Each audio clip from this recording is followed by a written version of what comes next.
10 जुलाई 2023 को रात के लगभग 8 बजे का वक्त था। दिव्या रोज की तरह अपनी सहेली अक्षया यादव की स्कूटी पर बैठकर कोचिंग से घर वापस लौट रही थी। उन दोनों सहेलियों में से किसी को जरा भी अनुमान नहीं था कि मौत दबे पांव उनकी ओर चली आ रही है। उसी समय अक्षया की स्कूटी के नजदीक से एक बाइक गुजरी। उस पर 4 नवयुवक सवार थे।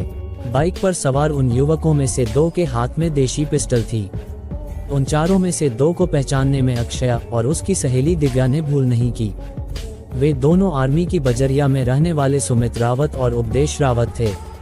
एक नज़र चारों तरफ देखने के बाद सुमित नाम के युवक ने रुकने का इशारा करके अक्षया को बेटी बचाओ चौराहा मेस्काट चिकित्सालय के पास रोक लिया। अक्षया की स्कूटी रोकते ही सुमित दिव्या से बात करने लगा। कुछ ही पल की बातचीत में दिव्या और सुमित में नोकझोंक शुरू हो गई। दोनों के बीच सड़क पर नोकझोंक होती देख उधर से गुजर रहे कुछ राहगीरों ने महज शिष्टाचार निभाते हुए रुककर सुमित को समझाने का प्रयास किया, लेकिन सुमित ने लोगों से 2 टूक शब्दों में कह दिया कि अगर कोई भी हम दोनों के बीच में आया तो उसे सीधे यमलोक पहुंचा दूंगा।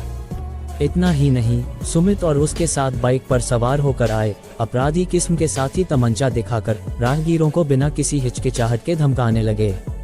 सुमित को समझाने की कोशिश में लगे राहगीर उन युवकों के हाथों में तमंचार देख डरकर दूर हट गए। राहगीरों के दूर हटते ही सुमित दिव्या को धमकाने लगा, सोनाक्षी, मैं तुम्हें हमेशा के लिए भूल जाऊं, ये कभी नहीं हो सकता, और मेरे रहते किसी भी सूरत में तुम्हें अपने से मुंह नहीं फेरने दूंगा। अब अपनी जान की खैरियत चाहती हो तो चुपचाप जैसा मैं कहूँ वैसा करो, वरना तुम्हारी लाश ही यहाँ से जाएगी। अपनी आगे की जिंदगी का निर्णय खुद तुम्हें लेना है। मेरे साथ दोस्ती रखना चाहती हो या नहीं? तुम और तुम्हारी माँ ने मुकदमा दर्ज कराकर मुझे जेल भिजवाकर मेरी जिंदगी को तबाह करके रख दिया है। अब बचा ही क्या है मेरी जिंदगी में? सुमित, तुम कान खोल कर सुन लो, सिर्फ मेरी माँ ही नहीं, मैं भी तुमसे नफरत करती हूँ। मैं अपने जीते जी तुम जैसे घटिया इंसान से कभी भी दोस्ती नहीं रखूंगी। ये मेरा आखिरी निर्णय है। दिव्या ने भी उसे साफ बता दिया। दिव्या का यह फैसला सुनकर सुमित की त्योरियां चढ़ गईं। उसने दिव्या को भद्दी सी गाली देते हुए कहा, साली, तू और तेरी माँ अपने आप को समझती क्या है? दिव्या की जान खतरे में देखकर सड़क चल रहे किसी राहगीर ने समूचे घटनाक्रम की सूचना माधोगंज थाने को दे दी। इससे पहले कि पुलिस घटनास्थल पर पहुंच पाती, सुमित ने बिना एक पल गंवाए देशी कट्टे का रुख दिव्या की ओर कर गोली दाग दी, लेकिन दुर्भाग्यवश गोली दिव्या को न लगकर उसकी सहेली अक्षया के सीने में जा धंसी। उसके शरीर से खून का फव्वारा फूट पड़ा। इसके बाद वे सभी युवक वहां से फरार हो गए। मदद के लिए आगे आए राहगीर अक्षया को बगैर वक्त गंवाए ऑटो रिक्शा में डालकर जेएच अस्पताल ले गए। ये खबर समूचे शहर में आग की तरह फैल गई। देखते ही देखते घटनास्थल पर लोगों का जमघट लग गया। मृतका स्व मेजर गोपाल सिंह व पूर्व डीजीपी सुरेंद्र सिंह यादव की नातिन थी और घटनास्थल के करीब ही सिकंदर कंपू में रहती थी। इसी दौरान किसी परिचित ने फोन से इस घटना की खबर अक्षया के पापा शैलेंद्र सिंह को दे दी। शैलेंद्र सिंह को जैसे ही अपनी इकलौती बेटी के गोली लगने की खबर लगी, वह और उनकी पत्नी विक्रांति देवी हैरत में पड़ गए। क्योंकि वह काफी विनम्र स्वभाव की थी, तो किसी ने उसे गोली क्यों मार दी? अक्षया को गोली मारे जाने की खबर से समूचे सिकंदर कंपू इलाके में सनसनी फैल गई। सरेराह बेटी को गोली मारे जाने की सूचना मिलने के बाद शैलेंद्र सिंह कार से पत्नी विक्रांति देवी को साथ लेकर अस्पताल के लिए निकले, लेकिन रास्ते में उनकी कार सड़क खुदी होने से फंस कर रह गई।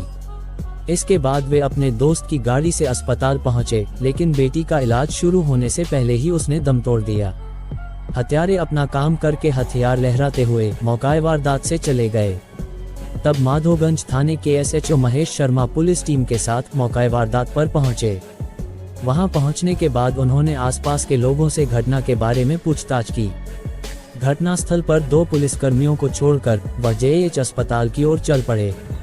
वारदात की सूचना उन्होंने वरिष्ठ अधिकारियों को भी दे दी।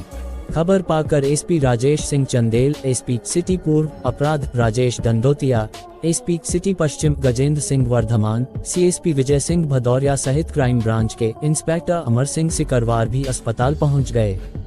वहां मौजूद मृतका के मम्मी पापा को ढांढस दिलाते हुए पुलिस के वरिष्ठ अधिकारियों ने उन्हें बताया कि हत्यारों पर इनाम घोषित कर दिया गया है। सभी आरोपियों को जल्द से जल्द गिरफ्तार कर लिया जाएगा। उधर डॉक्टरों के द्वारा अक्षया को मृत घोषित करते ही एसएचओ महेश शर्मा ने जरूरी कार्रवाई निपटाने के बाद अक्षया की लाश को पोस्टमार्टम के लिए भेज दिया और मृतका की 16 वर्षीय सहेली दिव्या शर्मा निवासी 12 बीघा सिकंदर कंपू की तहरीर पर सुमित रावत, उसके बड़े भाई उपदेश रावत सहित 2 अज्ञात युवकों के खिलाफ भादमवी की धारा 307-34 के तहत रिपोर्ट दर्ज कर लिया। पुलिस ने आरोपियों को पकड़ने के लिए तत्काल संभावित स्थानों पर दबिश देनी शुरू कर दी थी, लेकिन हत्यारे हाथ नहीं लगे क्योंकि आरोपी घर छोड़कर फरार हो चुके थे। अनेक स्थानों पर असफलता मिलने के बावजूद पुलिस टीम हताश नहीं हुई। पुलिस आरोपियों की तलाश बड़ी ही सरगर्मी से कई टीमों में बंटकर खोज रही थी, लेकिन शहर के बहुचर्चित अक्षया हत्याकांड के हत्यारे का पता नहीं किस बिल में जाकर छिप गए थे। अक्षया की हत्या हुए तकरीबन 24 घंटे होने को थे, लेकिन उसके हत्यारों को पकड़ने की बात तो दूर, पुलिस को उनका कोई सुराग तक नहीं मिला था। 12 जुलाई 2023 की सुबह का समय था, तभी एक मुखबिर ने पुलिस को बताया कि अक्षया के जिन हत्यारों को वह तलाश रही है, उनमें से एक आरोपी उपदेश रावत कोट की सराय डबरा हाईवे पर अपनी ससुराल में छिपा हुआ है। ये खबर मिलते ही क्राइम ब्रांच व थाना माधोगंज की टीम ने मुखबिर के द्वारा बताई जगह पर छापा मारकर मुख्य आरोपी सुमित रावत के बड़े भाई उपदेश रावत को गिरफ्तार कर लिया। 10,000 रुपए के इनामी उपदेश को पुलिस टीम ने थाने लाकर उससे अक्षया यादव की हत्या के संदर्भ में पूछताछ शुरू की।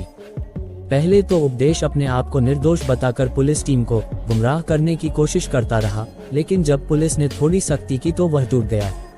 उसने पूछताछ में खुलासा किया कि इस हत्याकांड में 7 लोग शामिल थे। उक्त वारदात को अंजाम देने से पहले हत्या का षड्यंत्रकारी सुमित रावत 6 जुलाई को अपने दोस्तों के साथ कंपू स्थित होटल में रुका था। होटल में 7 जुलाई को विवाद होने पर वह अपने दोस्तों के साथ लॉज में ठहरने चला गया था। इस वारदात से पहले तक लॉज में ही ठहरा था। यहीं पर हिस्ट्री शीटर बाला सुबे के साथ बैठकर दिव्या और उसकी मां करुणा की हत्या की उसने योजना बनाई थी। इन दोनों की हत्या के लिए हथियारों का इंतजाम भी बाला सुबे ने ही कराया था। पूछताछ में ये भी पता चला कि हत्या वाले दिन से ठीक एक दिन पहले इस हत्याकांड में उसका नाम न आए, इसलिए शातिर दिमाग बाला सुबह एक दिन पहले ही महाराष्ट्र के धुले में अपने रिश्तेदार के यहाँ चला गया था। धुले में सुमित रावत व उसके सहयोगी विशाल शाक्य की फरारी की व्यवस्था बाला सुबह ने ही कर रखी थी। योजनानुसार उपदेश और उसके छोटे भाई सुमित अपने 2 साथियों विशाल शाक्य व मनोज तोमर एक बाइक पर तथा दूसरी बाइक पर राकेश सिकरवार और अशोक गुर्जर ने सवार होकर मृतका व उसकी सहेली की रेकी की थी। आरोपियों के नामों का खुलासा होने पर पुलिस ने बिना देरी किए 7 आरोपियों की कुंडली खंगाली और सभी आरोपियों सुमित रावत, उपदेश रावत, विशाल शाक्य, मनोज तोमर, राकेश सिकरवार, अशोक गुर्जर सहित बाला सुबे को अलग अलग राज्यों से हिरासत में ले लिया। मुख्य आरोपी सुमित रावत से की पूछताछ के बाद अक्षया हत्याकांड की जो कहानी निकलकर सामने आई वह कुछ इस तरह थी।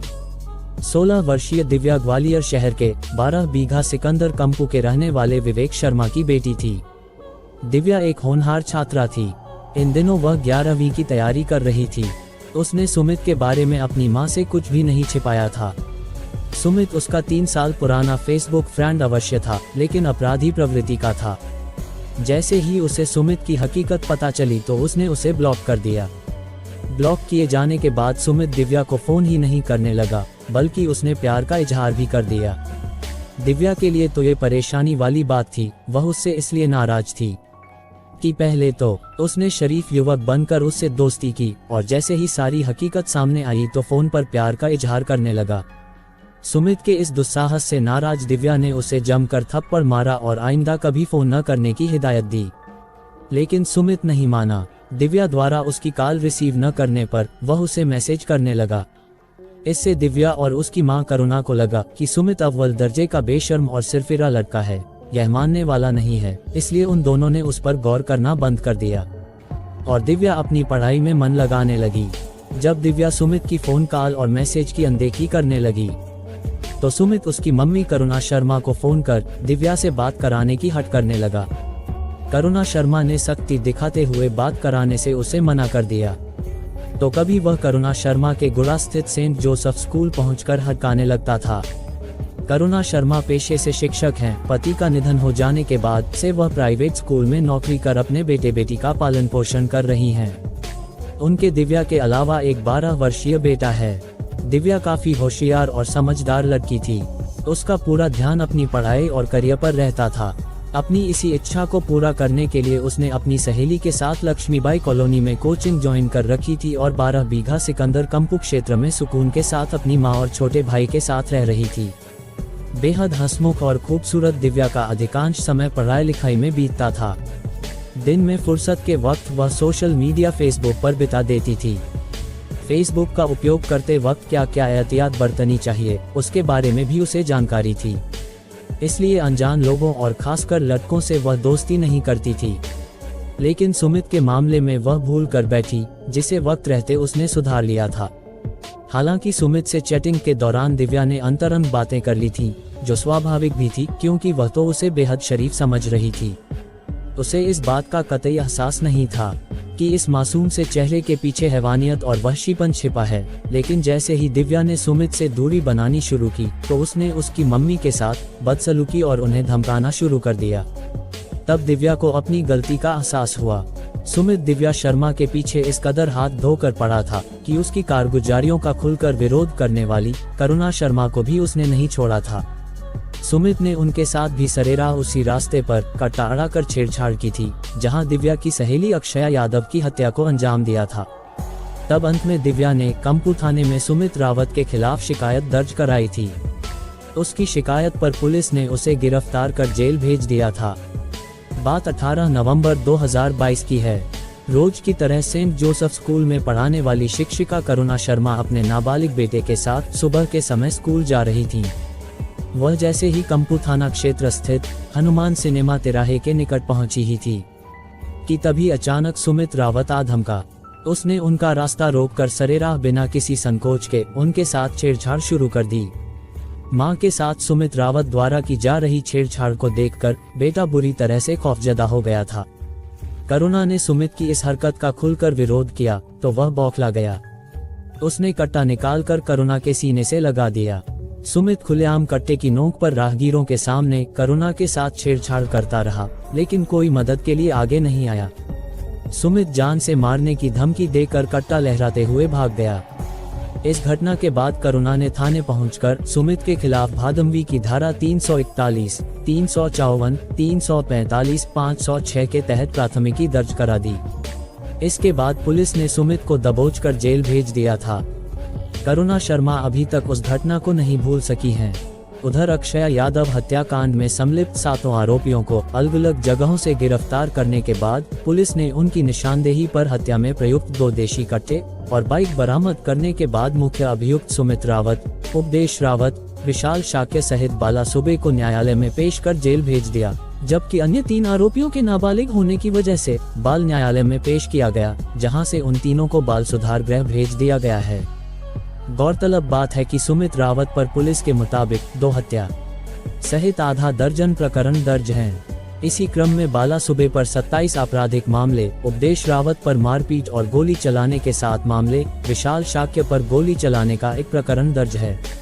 72 घंटे में पुलिस की आधा दर्जन टीमों के द्वारा महाराष्ट्र, दिल्ली और धौलपुर से अक्षया यादव हत्याकांड में शामिल 7 आरोपियों को दबोचे जाने के बाद additional DGP D Srinivas Varma, SP Rajesh Singh Chandel व एडिशनल एसपी राजेश डंडोतिया ने संयुक्त रूप से प्रेस कॉन्फ्रेंस कर पत्रकारों को अपराधियों के बारे में जानकारी दी।